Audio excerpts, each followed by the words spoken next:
Assalamualaikum warahmatullahi wabarakatuh. Anak-anak, kepanggih malih wonten ing pasinaon basa Jawa kaliyan kula. Wonten ing wekdal menika kita sesarengan badhe nyinau bab pawarta basa Jawa. Wonten ingkang mangertos pawarta kuwi apa? Nah, bagus. Leres, pawarta kuwi padha karo berita menawa ing basa Indonesiane. Saderengipun mlebet wonten ing materi, kula badhe maosaken menapa ingkang kedah dipun capai wonten ing pasinaon menika. Wonten ingkang namanipun kompetensi dasar. Kompetensi dasaripun yaiku memahami strategi menyimak berita basa Jawa, lajeng indikatoripun menjelaskan pengertian berita berbahasa Jawa, menjelaskan ciri-ciri dari berita berbahasa Jawa, menyebutkan unsur-unsur 5W1H yang terdapat dalam berita, lan ingkang pungkasan menjelaskan cara membaca berita yang baik dan benar. Menika mlebet wonten ing materi pawarta. Pawarta mau bisa uga disebut berita. Nah, pawarta kuwi yen wonten ing basa Jawa saking tembung lingga utawi kata dasar warta. Warta kuwi tegese kabar. Menawi kata utawi tembung pawarta kuwi nduweni teges yaiku kabar ngengingi prastawa kang wis dumadi. Kabar bab suatu kejadian sing wis dumadi, sing wis kedadian, sing wis terjadi. Nah, kuwi disebut pawarta. Lajeng pawarta kuwi wonten ingkang awujud cetak, elektronik, utawa lisan. Nah, telung wujud iki jenenge wujude pawarta. Wujud pawarta kuwi ya telu iki mau. Dadi anak-anak kudu ngerti. Yen sesuk ana pitakonan wujud pawarta, nah anak-anak kudu iso nyebutke yen pawarta kuwi eneng sing wujude cetak, kaya misale koran, majalah. Nah, wonten ingkang awujud elektronik, contone kuwi pawarta sing ana ing internet. Nah, kuwi pawarta elektronik. Lan wonten pawarta lisan, yaiku kabar kang diandharke saka lisane wong. Nah, kuwi jenenge pawarta lisan. Salajengipun, wong sing pagaweane ngandharke pawarta wonten ing TV utawa radio kuwi bisa disebut penyiar. Menawa wong sing pagaweane ngandharke pawarta langsung ing papan kedadiane bisa disebut reporter. Dadi yen eneng wong sing mberitake pas lagi mudik ning jalan tol, nah kuwi jenenge reporter. Amarga wong kuwi langsung ngabarke ning tempat kejadian. Menawa lagi eneng banjir, nah eneng wong sing ngabarke saka lokasi banjire kuwi jenenge reporter. Ngaten nggih anak-anak. Lajeng wong sing pagaweane golek pawarta kuwi bisa disebut wartawan. Dadi sing gaweane nyekel mic, ngujengi kamera, golek berita rono rene kuwi jenenge wartawan. Dadi yen awak dhewe duwe gawean dadi wartawan kuwi kudu up to date, kudu ngoyak berita. Misale eneng banjir ya kudu langsung nono, kudu golek berita tentang banjir.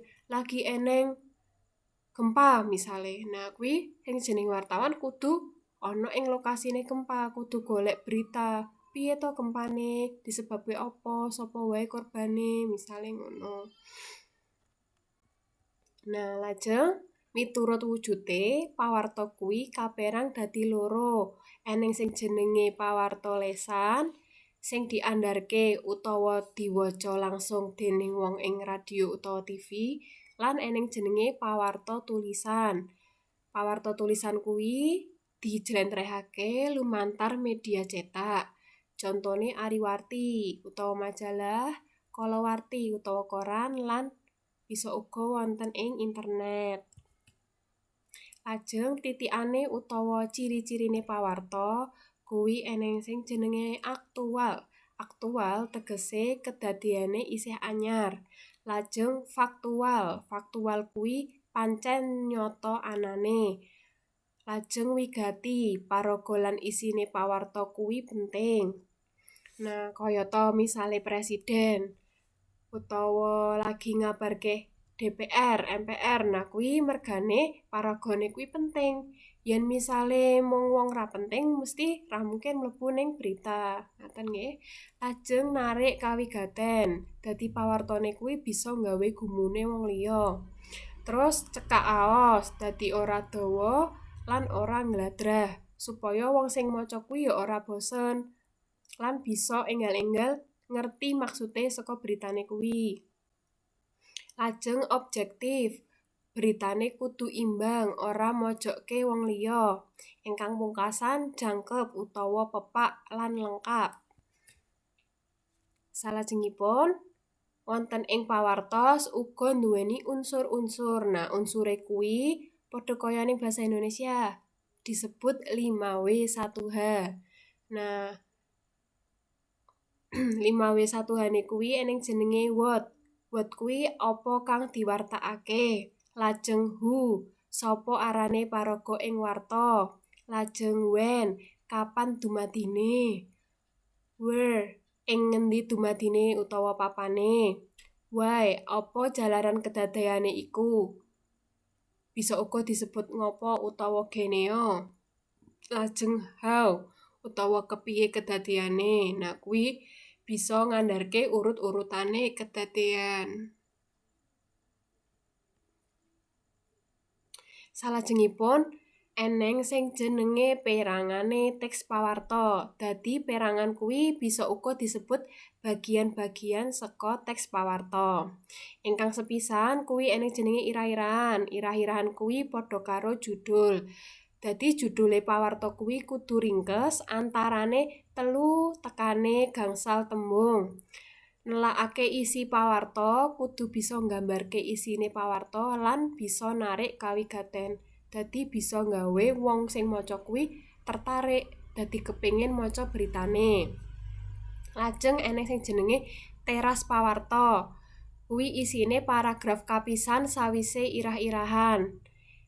Isine unsur apa lan sapa sing ing ukara wiwitan lan unsur kapan lan ing ngendi ing ukara pungkasan. Lajeng sing keri dhewe kuwi eneng jenenge isi pawarta. Isi pawarta kuwi njlentrehake wangsulan saka pitakonan kenapa, geneo, apa jalarane lan kepiye kang njalari kelakone kedadeyan mau. Nah, sampun ngantos mriki rumiyin anak-anak. Menawi anak-anak badhe nambahi seserepan, badhe nambah wawasan, badhe pados ilmu langkung kathah, saged mbukak buku utawa saged pados ing internet utawa pados video ing YouTube bab pawarta basa Jawa.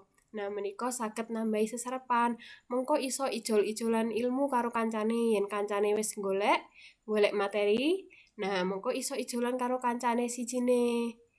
Dadi mengko materine kuwi bisa pepak, bisa lengkap. Mekaten nggih anak-anak. Mugi-mugi pasinaon dinten menika saged nambahi kawruh anak-anak sedaya.